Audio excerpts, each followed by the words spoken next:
श्री राधे श्री राधे श्री राधे।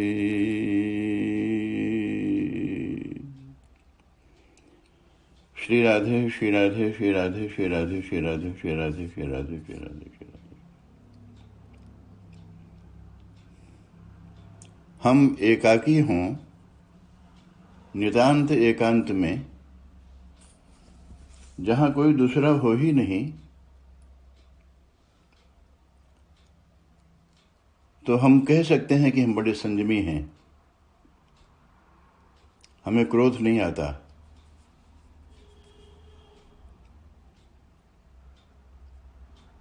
हमें किसी प्रकार की कामना का उदय नहीं है। हम वासना के विजेता हैं। जब विषय ही उपस्थित नहीं हो तो अपने आप में सभी संयमी हैं, परंतु परीक्षा की घड़ी में काम क्रोध का विषय उपस्थित होने पर भी क्रोध न आए, कामना वासना के विषय उपस्थित होने पर भी वासना का उदय न हो, तो यह काम विजय हुई। तभी व्यक्ति के धैर्य और संयम की परीक्षा भी होती है।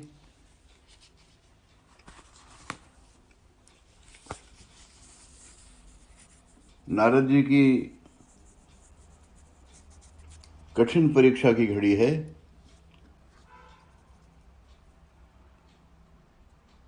श्री भगवान की प्रेरणा माया नगरी प्रकट होती।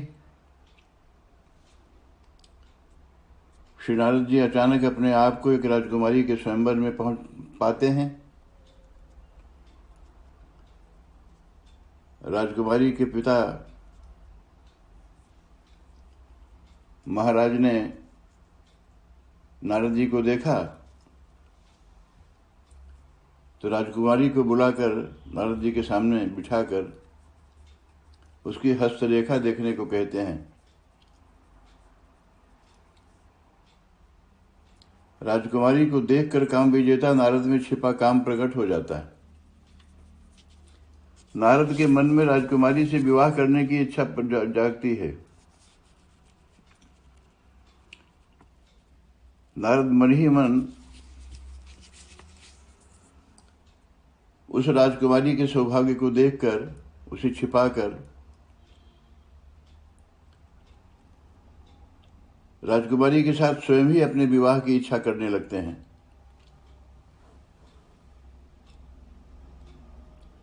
विवाह कर राजकुमारी पर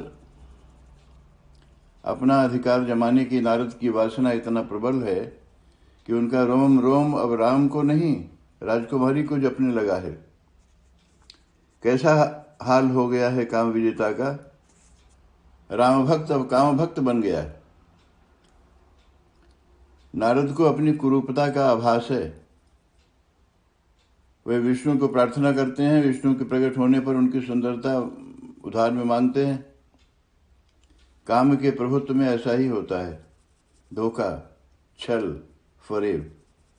उधार की सुंदरता से नारद एक भोली भाली कुमारी कन्या को चलना चाहते हैं। रावण ने भी तो अपना असली रूप छिपाकर सीता का अपहरण किया था। भला क्या अंतर रहा नारद और रावण में? हाँ, नारद में अपने अभी इतना साहस अवश्य नहीं है कि वो राजकुमारी के अपहरण की बात सोचते। नारद स्वयंवर में बैठे हैं। उन्हें सर्वाधिक सुंदर होने का गरूर है। क्यों न हो, विष्णु की सुंदरता जो उधार लिए बैठे हैं। अचानक नारद का चेहरा उड़ता दिखाई देता है। नारद जिस पंक्ति में बैठे हैं उस पंक्ति को राजकुमारी ने भूल कर भी नहीं देखा। नारद उचक उचक कर राजकुमारी के सामने होना चाहते हैं। समझ नहीं आता कि मैंने तो भगवान विष्णु की सुंदरता प्राप्त की है, फिर ये राजकुमारी मेरी ओर क्यों नहीं देख रही। उचकते हैं बार बार, परंतु सारा प्रयत्न व्यर्थ। राजकुमारी किसी और के ही गले में जयमाल डाल देती है। नारद निराश हो जाते हैं। बेचारे नारद, बुढ़ापे में विवाह की इच्छा भी हुई तो पूरी न हो सकी। शंकर के गण पूछते हैं नारद से, कहो बाबा जी, शंकर के यहां तो कहते थे कि मैंने काम को जीत लिया है, फिर इस उम्र में विवाह की कैसे सूझ आई? क्या शंकर से झूठ बोले थे? अरे तुम्हारे चेहरा को क्या हो गया है? तुम्हारी मुखाकृति कैसी हो गई? शीशे में देखकर नहीं चले थे क्या? सचमुच नारद जी को जो सुंदरता उधार मिली थी उसमें सारा शरीर तो बड़ा सुंदर था, पर मुख किसी बूढ़े काले बंदर का था। तभी तो राजकुमारी नारद की शक्ल देखकर इतना भयभीत हो गई थी कि उस दिशा को ही देखने का साहस उसे नहीं हुआ जिधर नारद बैठे थे। बड़े घाटे में रह गए थे वे बेचारे राजा गण भी, जो गलती से नारद के साथ बैठ गए थे। सुंदरता में छिपी कुरूपता का एहसास नारद को तब होता है जब वे पानी में अपना मुंह देखते हैं। दर्पण तो था नहीं। वासना क्रोध की जड़ है, वासना क्रोध की जननी है। नारद को क्रोध आ गया बेचारे शिव जी के गणों पर। उन्हें निशाचर होने का शाप दे डाला। बेचारे शिवगण सर्वथा निर्दोष, परंतु काम का प्रभाव तो देखें। पुनः जल में देखते हैं तो उनका खोया हुआ रूप वापस मिल चुका होता है, फिर भी उन्हें कुछ सूझता नहीं। आज तो वह परम हितैषी विष्णु को भी श्राप देने पर उतारू हैं।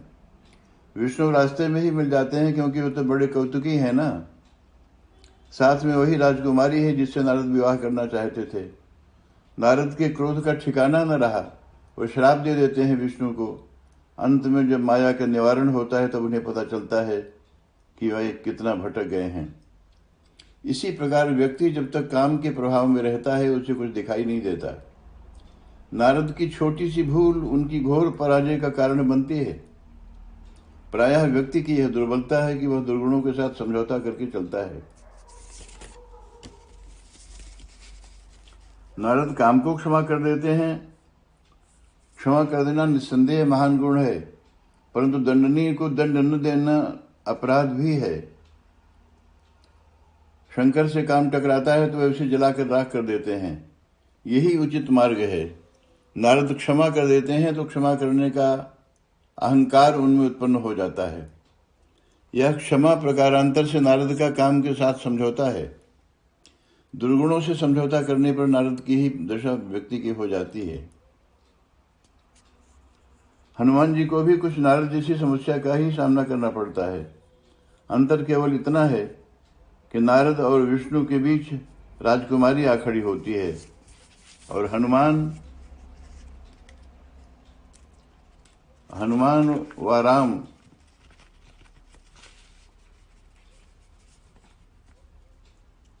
कि नारद और विष्णु के बीच राजकुमारी आ खड़ी होती है और हनुमान व राम के बीच राम कथा आ खड़ी होती है। हनुमान के समान राम कथा का रसिक कोई दूसरा नहीं। जहां जहां राम का गुणगान होता है वहां सजल नयन हनुमान अवश्य पहुंचते हैं। परंतु यह कैसी राम कथा है जो हनुमान के मार्ग में रोड़ा बनकर आ खड़ी हुई। आश्चर्य है, राम कथा ही जीवन पथ का संकट बन गई। राम की कथा, राम का संकीर्तन जीवन के लिए सब प्रकार से शुभ होते हुए कभी कभी अशुभ बन जाते हैं। जैसे काम विजय अशुभ हो गई नारद के लिए, वैसे ही रामकथा अशुभ बनकर उपस्थित हो गई हनुमान के लिए। रामकथा सदा ही शुभ नहीं होती, क्योंकि यह भी देखना पड़ता है कि कथा वाचन करने वाला कौन है। शूर्पणखा ने बड़े ज्ञान की बात की थी रावण से। उसने रावण से कहा था, तू शराब पीता है, दिन रात सोता है, तुझे खबर तक नहीं है कि तेरा दुश्मन सर पर मंडरा रहा है। अरे नीति के बिना राज्य, धर्म के बिना धन, भगवत समर्पण के बिना सत्कर्म, बिना विवेक प्राप्ति के विद्या व्यर्थ का बोझ ही बन जाती है। संपर्क से सन्यासी, विपरीत मंत्रणा से राजा का सर्वनाश हो जाता है। अभिमान से ज्ञान भार बन जाता है और शराब पीने से व्यक्ति बेहया बन जाता है। मद से भला गुणों का विकास संभव है? कपट रहते सच्चा प्रेम मिल सकता है क्या? कोई सोच सकता है भला कि यह वही शूर्पणखा बोल रही है जो अभी कुछ समय पहले छल पूर्वक बनावटी वेशभूषा साज श्रृंगार कर कामिनी रूप में राम के प्रेम की याचना करने आई हुई थी? परंतु रावण की कमजोरियों का उसे पता है। रावण ज्ञान की बीमारी का शिकार है। उसका इलाज भी कोई ज्ञान का बीमार ही कर सकता है। शूर्पणखा भी तो ज्ञानी रावण की बहन है ना, वो भला पीछे क्यों रहने लगी? तो वह उपदेश करती है रावण को, छल से, कपट से, ऊपर ऊपर से, खूबसूरत बनने की सारी कलाओं को पार कर भी वह राम को न मोह सकी। नाक कान कट गए, उसे परवाह नहीं, वह अब ताकत के बल पर राम को अपनाना चाहती है। उसे पूरा भरोसा है कि सीता को राम से अलग कर दिया जाए तो राम उसे पत्नी बना लेंगे। उसकी राह में कांटा है सीता। वह रावण से सीता की सुंदरता का बखान करती है। नारी, वह भी शूर्पणखा जैसी, दूसरी नारी का बखान करे तो कुछ दाल में काला जरूर है। नारी तो दूसरी नारी की प्रशंसा सुन तक नहीं सकती, और जब एक नारी स्वयं की ही दूसरी नारी की प्रशंसा करने लगे तो बात सोचने की है। आज रावण के समक्ष शूर्पणखा सीता के सौंदर्य की प्रशंसा करती है। प्रशंसा तो राम के सौंदर्य की भी करती है, क्यों न करे? होने वाले पति की प्रशंसा भला क्यों न करती?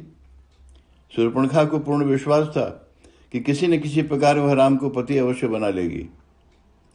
शूर्पणखा अपना भाव प्रकट कर देती है कि राम की सुंदरता पर वह मोह हो गई है। वह पति मान चुकी है राम को। राम को कुछ न होने पाए। हाँ, उनका छोटा भाई जो साथ है ना, लक्ष्मण, वो बहुत क्रूर है।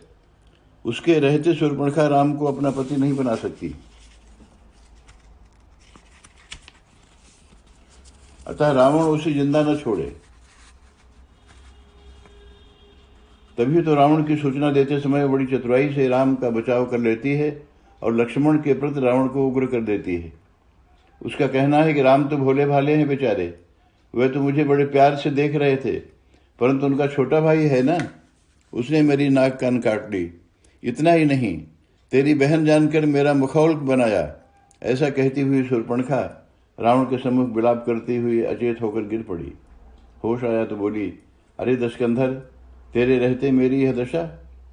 तूने विधवा तो बना ही डाला था मुझे, आज यह दिन भी देखना पड़ गया। शूर्पणखा का वक्तव्य ध्यान से विचार करें तो उसका अंतर विरोधी व्यक्तित्व साफ साफ झलकेगा। उसे अपने नाक कान के काटे जाने की चिंता कम और राम को पति के रूप में पाने की चिंता अधिक है। इस कार्य की सफलता में दो रोड़े हैं, सीता और लक्ष्मण। अनिंद सुंदरी सीता के रहते राम शूर्पणखा से विवाह नहीं करेंगे। लक्ष्मण के रहते भी विवाह न हो पाएगा। लक्ष्मण पराक्रमी राजकुमार हैं, उन्हें भी रास्ते से हटना चाहिए, और सीता को भी। शूर्पणखा रावण की कमजोरी से परिचित है। वह जानती है कि रावण की दुर्बलताएं क्या हैं, तो पहले ही प्रहार में शूर्पणखा सीता के सौंदर्य की प्रशंसा कर रावण की वासना को जगा देती है। दूसरे प्रहार में लक्ष्मण के प्रति क्रोध उग्र करती है। रावण कामी है, जो कामी होता है क्रोध उसके साथ साथ चलता है। शूर्पणखा का काम पूरा हो गया। राजनीति, धर्मनीति का उसका उपदेश रावण की कब्र का रास्ता बन गया।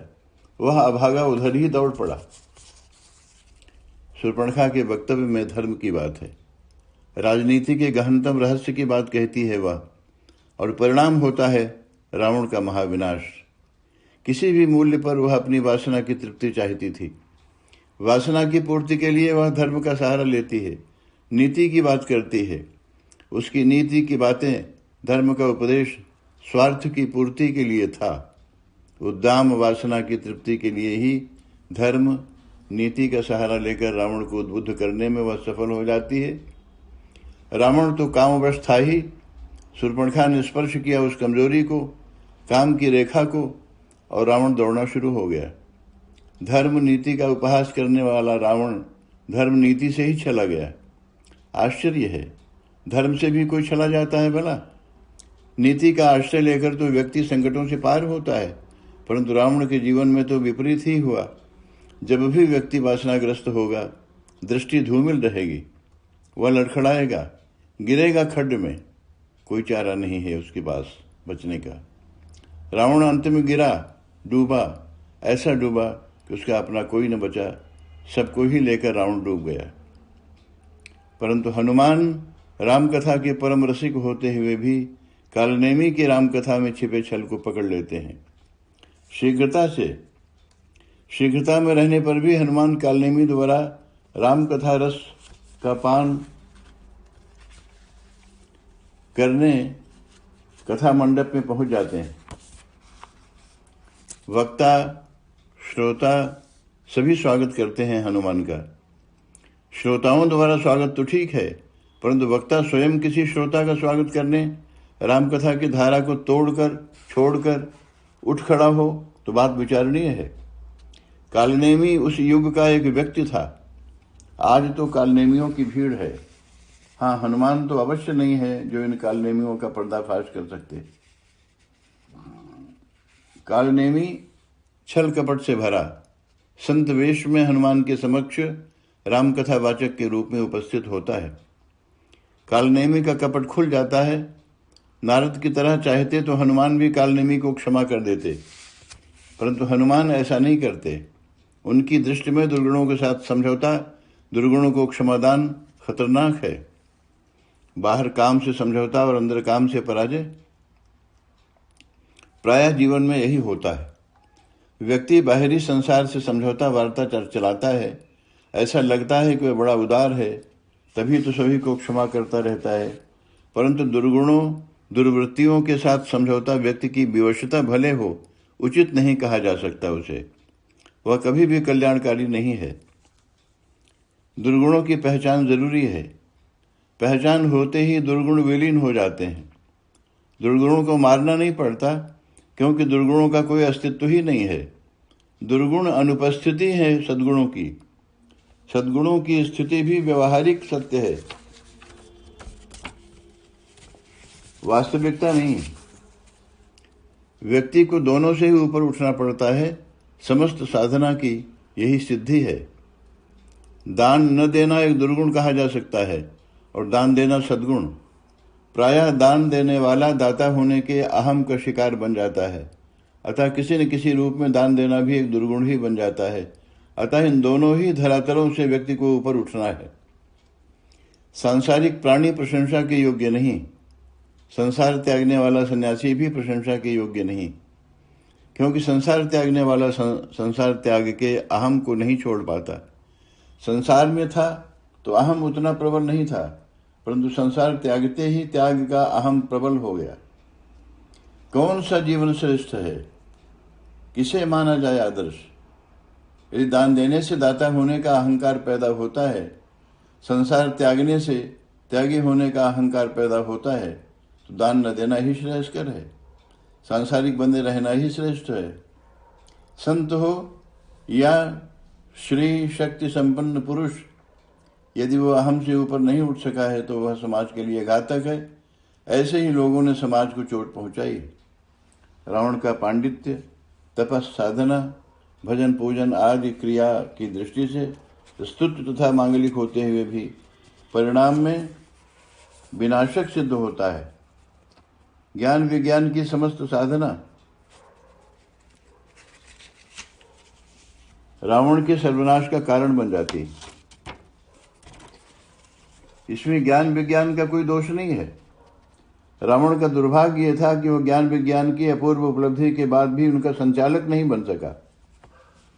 समस्त उपलब्धियां रावण के अहंकार के द्वारा नियंत्रित थीं। जब किसी का ज्ञान या विज्ञान सर पर सवार होकर चलने लगे तो शुभ की आशा दुराशा बन जाती है। इसलिए रावण को अपने जीवन में केवल अशुभ ही मिलता है। गोस्वामी तुलसीदास जी रावण, परशुराम, इंद्र तथा नारद के चरित्रों का विश्लेषण कर यह संकेत करते हैं कि व्यक्ति किस प्रकार बाह्य जीवन में सत्कर्म करता हुआ भी पतन के गर्त में पहुंच जाता है। अतः व्यक्ति का जीवन जैसा पर्दे के सामने है वैसा ही पीछे भी होना चाहिए, तभी सुख शांति का अनुभव हो सकता है। अन्यथा कभी न कभी तो पर्दाफाश होता ही है। साधु वेश में ठगने का कार्य चाहे रावण कर रहा हो या कालनेमी, समय पाकर नकाब तो उतर ही जाता है, तब घोर विनाश ही हाथ लगता है। व्यक्ति बाह्य आडंबरों से मुक्त मन को उपलब्ध हो जाए तो समस्त द्वंद्वों के परे परमात्मा को उपलब्ध हो जाए। निष्कपट सरल मन परमात्मा का निवास होता है। श्री राधे श्री राधे श्री राधे श्री राधे श्री राधे श्री राधे।